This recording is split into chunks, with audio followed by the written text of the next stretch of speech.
Hello student, कैसे हैं आप सब। एक बार पुनः आप सभी का आपके अपने चैनल सी कोचिंग क्लासेस पर स्वागत है। Question bank solution chapter 1 class 12 chemistry NCERT MP board के लिए देख सकते हैं ये पार्ट नंबर 3 है। एक में ऑब्जेक्टिव डला था, एक में आपका जो समझ परक क्वेश्चन 3 नंबर के क्वेश्चन है उनको मैंने करा दिया था, और ये आपका पार्ट है 3 जिसमें स्टूडेंट आपको देखने को मिलेगा ज्ञान परक 4 नंबर के क्वेश्चन है।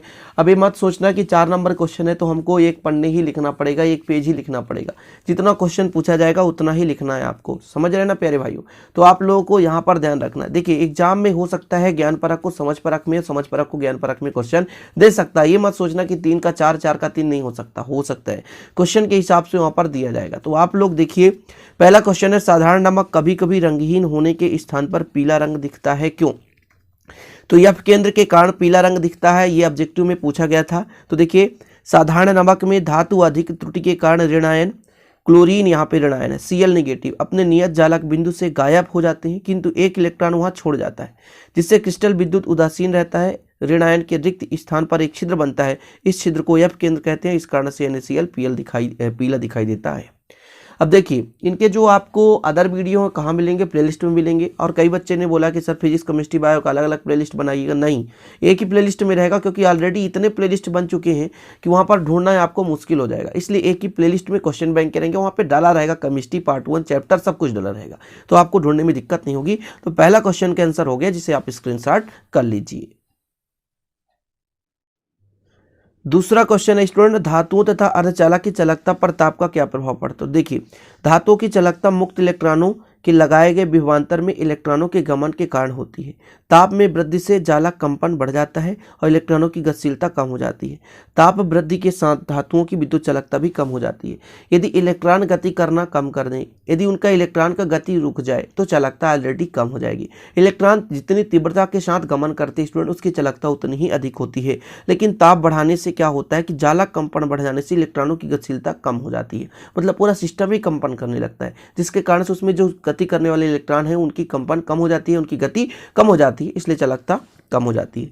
आगे अर्धचालक के बारे में, तो अर्धचालकों में कमरे के ताप पर इलेक्ट्रॉन आपस में बंधे रहते हैं, परंतु ताप वृद्धि से इलेक्ट्रॉन मुक्त हो जाते हैं, अतः उच्च ताप पर चालकता बढ़ जाती है। तो डिस्क्रिप्शन पे प्लेलिस्ट का लिंक रहेगा, जहां पे अदर वीडियो भी मिल जाएंगे, आप सीधे प्लेलिस्ट पे जाएंगे और सारे वीडियो देख सकते हैं। ठीक, चलिए अगला क्वेश्चन है आपके लिए, निम्न प्रकार के क्रिस्टल एकक कोशिका में परमाणुओं की संख्या ज्ञात कीजिए। तो आपका अंकी क्वेश्चन जैसे है, जैसे मान लीजिए एक घन है, प्रत्येक घन के कोनों की संख्या कितनी होती है? 8। तो इकाई भाग में कितनी होगी? 1 होगी, यानी 8वां भाग, टोटल घन का 8वां भाग 1 होता है।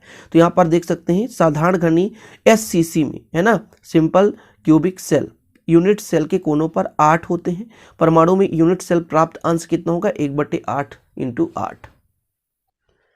इसके बाद आपका है अंतः केंद्रित सेल यानी BCC में, तो आप देख सकते हैं 2 होता है।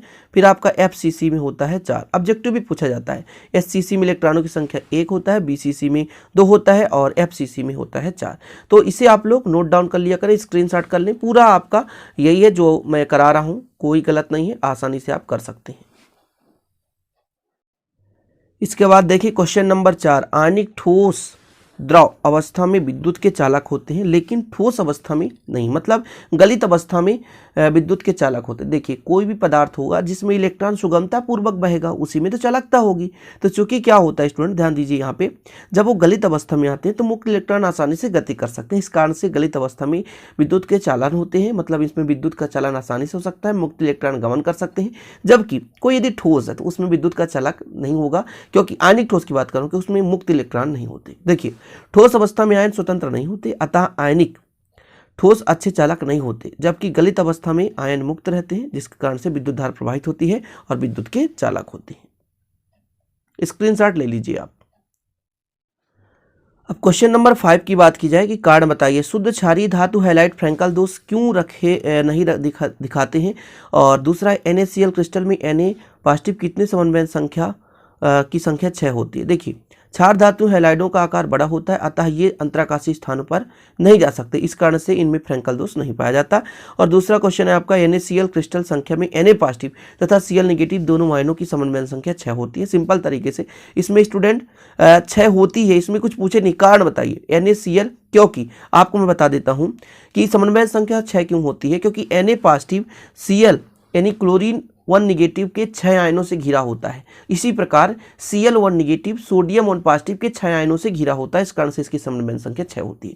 आपको इससे ज़्यादा डिटेल लिखना है तो लिख सकते हैं कि जो सोडियम का Na पॉजिटिव आयन है, ठीक है, Cl के 1 निगेटिव आयन के 6 परमाणुओं से घिरी होती है। इसी प्रकार Cl1 negative ion sodium 1 positive के 6 आयनों से घिरी होती है, इस कारण से इनकी समन्वय संख्या 6 होती है। तो 5वां उत्तर है आपका कंप्लीट। इसका थोड़ा डिटेल से आपको लिखना है तो मैंने जो बताया उसे लिख सकते हैं, स्क्रीनशॉट कर लीजिए और आगे बढ़िए। नेक्स्ट क्वेश्चन है क्रिस्टलीय ठोस एवं अक्रिस्टलीय ठोस में अंतर। तो देखिए, क्रिस्टलीय ठोस मतलब जिनके रचक इकाई घटक नियमित होते हैं, अक्रिस्टलीय ठोस जो अनियमित रूप से व्यवस्थित होते हैं। सारा वीडियो आपको मिल चुका है, चैप्टर 1 का पूरा डिटेल से point by point video upload है, जिसे आप प्लेलिस्ट में देख सकते हो पुराने वीडियो। तो पहला, इनकी संरचना एक निश्चित ज्यामिति वाली होती है। इनकी संरचना में निश्चित ज्यामिति नहीं होता। इनमें गलनांक तीक्ष्ण तथा निश्चित होता है, जबकि इनमें गलनांक तीक्ष्ण तथा निश्चित नहीं होता। इनका शीतलन वक्र असतत होता है, इनका शीतलन वक्र सतत होता है। 3 अंतर हो गए, टोटल आपको 4 अंतर तैयार करना है, ठीक है। तो इसका स्क्रीनशॉट ले लीजिए। इसके बाद 2 अंतर और तैयार कीजिए। क्रिस्टलीय पदार्थ वास्तविक अर्थों में ठोस होता है, जबकि अक्रिस्टलीय पदार्थ आभासी ठोस माने जाते हैं, ठीक है। ये पदार्थ आभासी ठोस माने जाते हैं। इनकी आंतरिक संरचना में अवयवी कणों का एक निश्चित क्रम पाया जाता है, जबकि इसमें निश्चित क्रम नहीं पाया जाता। ये क्वेश्चन नंबर 6 का हो गया कंप्लीट। और इसके बाद चर्चा करेंगे क्वेश्चन नंबर 7। यहाँ पर देखें, किसी दोषपूर्ण क्रिस्टल में निम्नलिखित को समझाना है। रिक्तिका दोष एवं अंतराकाशीय दोष समझाना है। फिर दूसरा जो क्वेश्चन है वो उपरोक्त दोषों में क्रिस्टल के घनत्व पर क्या प्रभाव पड़ता है। तो देखिए, पहले रिक्तिका दोष क्या है। इस दोष में क्रिस्टल जालक में धनायन का एक स्थान तथा ऋणायन का एक स्थान रिक्त रहता है। क्रिस्टल में यह दोष तब उत्पन्न होता है जब धनायन एवं ऋणायन के आकार समान हो, रिक्तिका दोष कहलाता है, ठीक।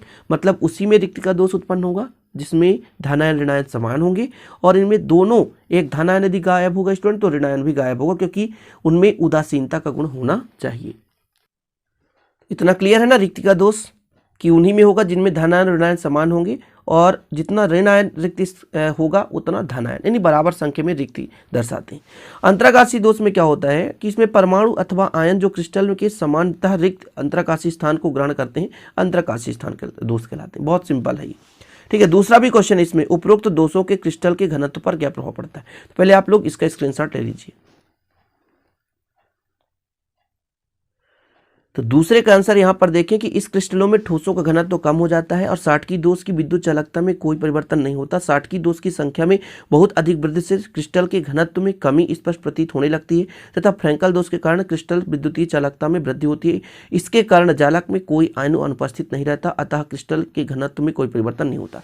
ध्यान दीजिएगा, साटकी दोष में इलेक्ट्रॉन निकलकर बाहर जाते हैं, इसलिए उसमें घनत्व कम होता है, लेकिन फ्रैंकल दोष में ऐसा नहीं होता। फ्रैंकल दोष में क्या होता है स्टूडेंट, वहीं का इलेक्ट्रॉन निकल करके अपने अंतराकाशीय स्थान पे ही फंसता है, इसलिए उसमें घनत्व का प्रभाव नहीं पड़ता। सिंपल तरीके से यदि 5 लोग बैठे हैं, एक बाहर उठ के चला जाए प्यारे भाई, तो वहां पर घनत्व तो कम हो जाएगा क्योंकि दूर दूर बैठ जाएंगे, थोड़ा स्थान मिल जाएगा। लेकिन वही 5वां व्यक्ति उठ करके वहीं पे कहीं पे जाकर बैठ जाए तो घनत्व में कोई परिवर्तन नहीं होने वाला। सिंपल है, एक कमरे में 50 व्यक्ति बैठो, 5 उठकर भगा दो भैया, 5 को भगा दो, तो बताओ स्थान बन जाएगा नहीं, घनत्व तो कम हो जाएगा। यदि उसी 5 को बैठाकर तितर बितर करके अदर जगह बैठा दो, ऐसे में कुछ नहीं होने वाला, घनत्व में कोई परिवर्तन नहीं होता। तो वही साटकी और फ्रैंकल में होता है, साटकी में निकलकर बाहर भागो और फ्रैंकल में फंस जाओ, ऐसा होता है, ठीक है। इसके बाद चलते हैं क्वेश्चन नंबर 8 में। जिन आयनिक ठोसों में धातु अधिक दोष के कारण ऋण आयन रिक्तियां होती है, ये रंगीन होते हैं। इसे उपरोक्त उदाहरण की सहायता से समझाइए। तो स्क्रीनशॉट आप लो इसका, अब इसको मैं समझाने वाला नहीं हूं, यहां से आप स्क्रीनशॉट ले सकते हैं, थोड़ा सा कैमरा हिलाना पड़ता है। ये हो गया आंसर कि आयनिक ठोसों में धातु अधिक दोष के कारण बड़ी ऋण आयन रिक्तियां विद्युतीय उदासीनता बनाए रखने के लिए इलेक्ट्रॉनों द्वारा भरी जाती हैं। क्रिस्टल पर पड़ने वाले दृश्य प्रकाश की ऊर्जा को इन इलेक्ट्रॉनों द्वारा ग्रहण करके उत्तेजित अवस्था में जाने के कारण रंगीन हो जाते हैं। उदाहरण, जब सोडियम क्लोराइड को सोडियम वाष्प में गर्म करने पर यानी पॉजिटिव आयन अधिकता में होते हैं, Cl नेगेटिव आयन उनके समन्वयन सामान्य स्थान को छोड़कर सतह पर आ जाते हैं और इसके बाद F केंद्र का निर्माण करते हैं, पीला रंग का दिखाई देता है। ये थोड़ा सा, ये हो गया आपका कंप्लीट। स्क्रीनशॉट ले लीजिए। और आप लोगों के लिए यदि थोड़ा सा मेहनत समझ में आ रहा हो आपको तो प्लीज लाइक कर दिया करो और दोस्तों के साथ शेयर करो यार, बनता है इतना भाई, आप लोगों का यदि सपोर्ट रहेगा तभी हम कुछ कर पाएंगे। ओके, तो ये हो गया कंप्लीट आपका।